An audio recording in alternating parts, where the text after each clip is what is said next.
Ticket ના મળવાથી એટલે અમે હામા પાર્ટીમાં ચૂંટણીનો માહોલ હોય એટલે પક્ષ પલટા તો થવાના જ, પણ ક્યારેક આ પક્ષ પલટો રમૂજી કિસ્સામાં ફેરવાઈ જતો હોય છે.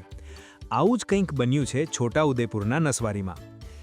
નસવાડી જિલ્લા પંચાયત બેઠક પર કોંગ્રેસે ટિકિટ ન આપતા પૂર્વ તાલુકા પંચાયત સભ્ય સહિત અનેક મહિલા કાર્યકરો નારાજ થયા અને સીધા પહોંચી ગયા આમ આદમી પાર્ટીમાં. પણ આ પક્ષ પલટામાં એક રમૂજી અને નિખાલસ દ્રશ્યો સામે આવ્યા, જ્યારે એક મહિલા કાર્યકર પક્ષનું નામ લેવામાં થાપ ખાઈ ગયા. ફોર્મ રદ થઈ ગયું ટિકિટ ના મળવાથી એટલે અમે હામાની પાર્ટીમાં જોડાયા. જી હા, ઉત્સાહ અને ઉતાવળમાં સંગીતાબેન આમ આદમી પાર્ટીને બદલે હામા પાર્ટી બોલી ગયા. કેમેરા સામેની આ નિખાલસ ભૂલ અત્યારે ચર્ચાનું કેન્દ્ર બની છે.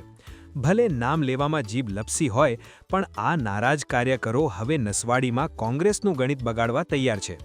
ત્યારે હવે જોવાનું એ રહેશે કે આ હામા એટલે કે આમ આદમી પાર્ટી ચૂંટણીમાં કેટલું જોર બતાવે છે.